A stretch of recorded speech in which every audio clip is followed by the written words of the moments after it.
Welcome to the Owner Insight with KRS Holdings. Thank you for tuning in. Remember to click like and subscribe so you can get notifications about when our next episode goes live. This is a monthly podcast for our property owners to let them know what's going on in property management and giving them insight to what happens behind the scenes here at KRS Holdings. Today, we will be talking about spring maintenance. Is your rental ready? But first, let's get started with introductions. I am Radiance Cooper, and I am the Client Relations Specialist here at KRS. I've been with KRS for 2 years, and in my free time, I enjoy using karaoke apps, playing competitive video and board games with my family, and binge watching old television shows. I mean, that is about it due to COVID. How about you tell us a little bit about yourself, Mary? Well, I don't mind if I do. My name is Mary Shaw, and I'm the manager of the Client and Resident Relation teams here at KRS Holdings. I've been with KRS for the last 2 years as well. Pre-COVID, I loved going to new restaurants and enjoying new foods and wine. But now in my free time, I enjoy cooking at home and listening to music.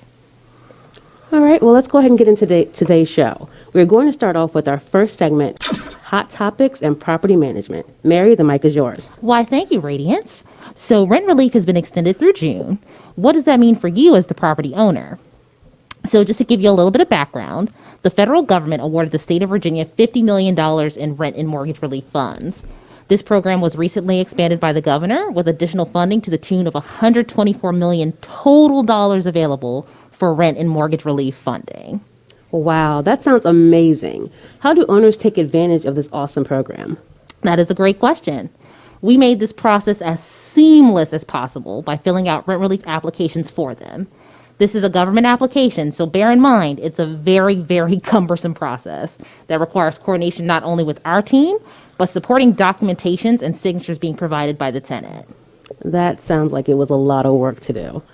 So now once the application is submitted, how long does it normally take for the owner to get their money? Whew, all right, now that's where things get a little hairy. So we started submitting applications back in October of 2020, and some of those were not funded until January of this year. VHDA says that they are processing applications in the order that they are received, but there were some applications that were submitted that were funded in 2 weeks. So it's just a big discrepancy. So it is unfortunately not clear as to how long it will take to actually get dollars into your pocket. But once funds are received, we'll let you know that we have them. Rest assured, we will not delay in getting you your rent money. Okay, so Radiance, do owners need to contact us if they want to get rent relief funding for their tenant? No, they don't have to contact us. What we do, we have a team in-house that actually takes care of everything on behalf of our owners and our tenants. There's a report that gets run to show balances that's owed from any tenant in the KRS property. And our resident relations team reaches out to each tenant to collect the information that's required for the application. So it makes it, no muss, no fuss. All right, so that concludes Hot Topics in Property Management. We are going to continue to collect rent relief funds for our owners that are still not receiving rent due to tenants being impacted by COVID. Before we jump into today's title topic and guests, we want to take this opportunity to let you know that if you have any questions you would like answered by a member of our team, or if there's a particular subject matter you want us to discuss on next month's podcast, you can send that over to owner@krsholdings.com, and we will answer your questions on our next episode. Perfect. All right, so today's guests are Mark Bryant, our maintenance business manager, and Brian Marcus, our maintenance service manager, and we'll be having a Q&A session with them. The topic for today's episode is Spring Maintenance, Is Your Rental Ready? So first up in the hot seat is Mark, and then we will switch it over to Brian. Thank you for joining us today. How you doing, Mark? I'm doing great. How are you? I'm doing wonderful. Thank you for asking. So tell us a little bit about what you do with KRS and how long you've been with the company. Sure. So I've been here about 7 years. I work in the maintenance office more on the business side. So I do a lot of the back office or the inner office things. So to kind of compare that to Brian, who's going to be on later, Brian is more out in the field and more on the technical side. So we kind of split the responsibilities down the middle, but we make a great team. That sounds amazing. You guys do make a really good team here. So I know it's been crazy times. How have you been keeping busy during the pandemic? Yeah, it's been really interesting. I really have been spending kind of more time with family, a few close friends, but nothing too crazy. We've been doing some projects around the house, and I will say my Mario Kart skills have significantly increased. Same. That is true. It's amazing the skills you didn't realize you had that this pandemic has highlighted. Yes. Exactly. All right, let's dive into the first portion of the Q&A. All right, so I know our subject is spring maintenance, but what was the winter season like for us this year? Yeah, overall, we had a really good winter season, and I'll kind of highlight 2 points on that. So we did have some cold days, but in the past years, we have had long, extended cold snaps where the temperatures are in the teens and 20s for various days in a row. We did not have this year, which was very good. We were very thankful for that. When you have those extended days of the lower temperatures, we see a lot of pipe bursts and a lot of HVAC issues. Again, fortunately, we didn't have any of that this year. In the past years, I know we've spent usually about a week to 2 weeks solely working on burst pipes. Very kind of similar to maybe what you saw in the news as far as in Texas recently. They were certainly dealing with that and weren't prepared for it. But this year, we didn't have any of that. So that was a big savings to a lot of our owners who may be familiar with dealing with those costs. Along the same lines, those colder temperatures really put a strain on the HVAC systems. Again, we didn't have those long extended temperatures, so we were able to save a lot of money in repairs and replacements on HVAC units. So we were very happy with how the winter went. Yeah, I would have to agree. We did have a pretty calm winter until the last few weeks with a couple ice storms back to back. Sure. But we're getting back from that. With that being said, how do you think the impact of getting the rental ready for the spring would be any different this year than previous years? Shouldn't be too different as far as last year. If owners were familiar with what we had to do prepare last year, it should be very similar. We don't have a lot of major things that occurred throughout the winter, so they should be pretty good to move pretty quickly with nothing major coming forward. Alrighty. So let's go ahead and pivot a little bit. Sure. So I love to talk about aesthetics. I love how things look, and I love how properties get presented and all that other stuff. Sure. So let's talk about exteriors. Is now the right time to power wash?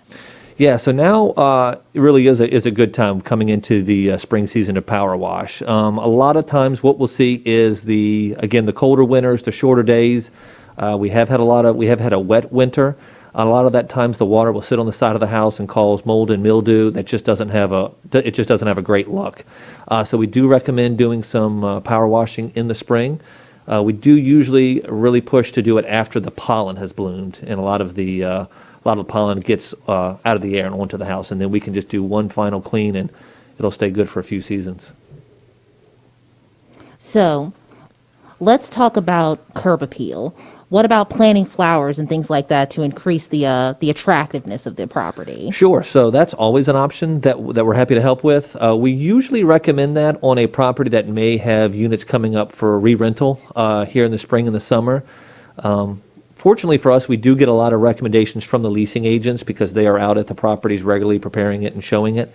And so if we do get that recommendation from one of our leasing agents or one of our technicians, we pass that information along over to the owner to see how they want to proceed with our recommendation. All right. Well, I must say I do love beautiful landscaping.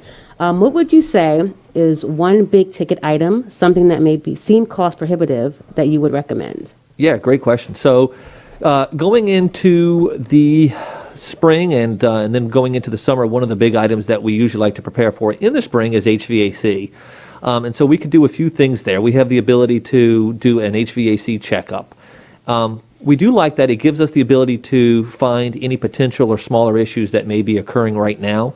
When there is not a large strain on the HVAC system, it's much easier for us to detect it earlier and make a less expensive repair.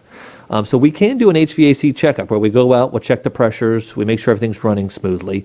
And a lot of times that can save repairs down the road. Now, with that being said, I do want to give a fair warning that doesn't necessarily preclude any issues from coming up down the road. So if we go out this month and check everything and everything looks good, it doesn't mean something 2 months down the road won't pop up. But a lot of times we can check for any potential issues. Similar to taking your car in. If you take your car into the body shop or the service shop today, they check it out, they give you an oil change, everything looks good. Doesn't mean something's not going to pop up 2 months down the road, but a lot of times it will let us catch some low freon levels or maybe even a dirty filter that we can fix before any major problems occur related to it. Okay. So on the flip side, we talked about something cost prohibitive. What's something that can be done for free or at very little cost to keep up with spring maintenance? Yeah, awesome. We have a few options there. We certainly can do a home inspection. We do have the ability to do the home inspection, and that allows our inspector to go out. He takes a look at the home. He sees overall how is it being taken care of, how is the tenant treating the home, and it can also look for any issues. So we do have those inspections. They're relatively low cost. They do provide a lot of information as far as room by room condition and pictures. That does allow us, as well as our owners and our resident relation team, to determine how the unit's being taken care of and any action that would need to be taken immediately. We also do have a program with a company called Filter Snap that what we'll do there is we'll work with them to mail out air filters to our tenants every 3 months, which have the date on it. And that's important because, number one, it gives the tenant a reminder to change the filter, and then it also gives us the ability to tell how often the filter is being changed. And that's important because a lot of maintenance, a lot of wear and tear can occur on the HVAC systems if the filter isn't replaced soon. So that is an option that we do. There's also a small, we'll use the term prize in the box that that's supposed to entice the tenants to open and change the filter. So they do have that. And those are some options that we would recommend. Okay. Well, yeah, that Filter Joy and Snap program does sound like a very beneficial program for our tenants to save, to replace their filters on a timely basis. So, I know we've been talking about springtime, and one big thing that happens during the spring is people move out and your property needs to be turned for a new tenant. The process by which KRS gets a home ready for a new tenant is called a turn. To answer those questions, we are going to throw it over to Brian Marcus. Thank you for joining us, Brian. How are you doing today? I am doing well, Radiance. Awesome. Well, tell us about what you do for KRS. How long have you been with the company? I've been with the company going on 11 years now. My role with the company is I go out and I do all move-out inspections. I do all the estimates to get the homes ready. I also oversee the maintenance side of the company.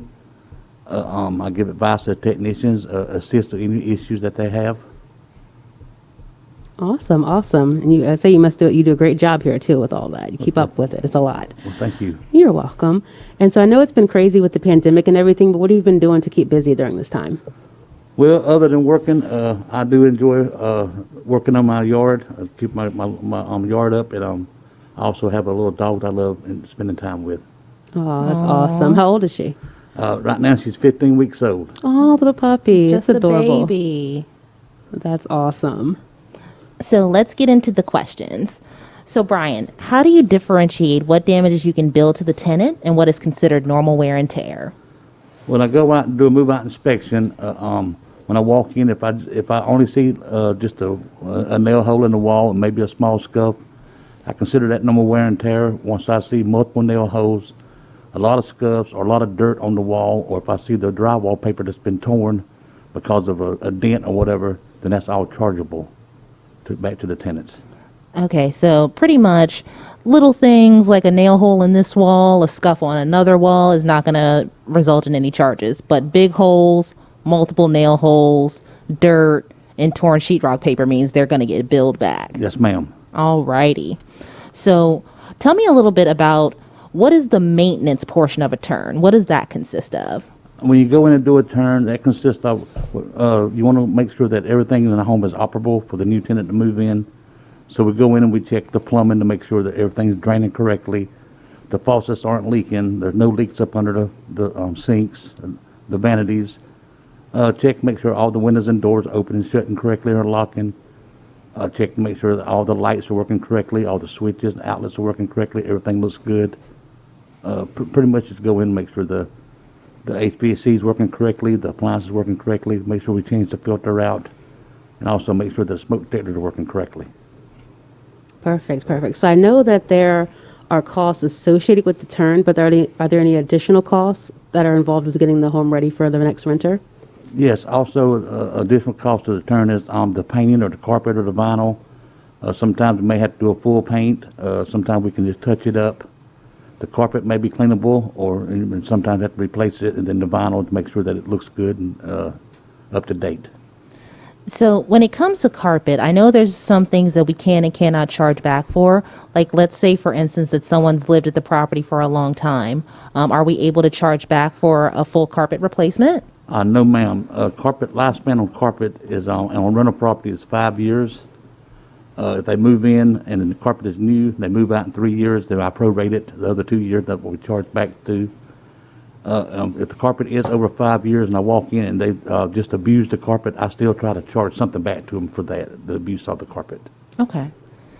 So what are some possible unexpected costs of a turn? Unexpected costs is stuff like the fridge may go out, a new stove, new washer and dryer, new HVAC system. So unexpected costs are usually related to appliances or HVAC. Yes, ma'am. Gotcha.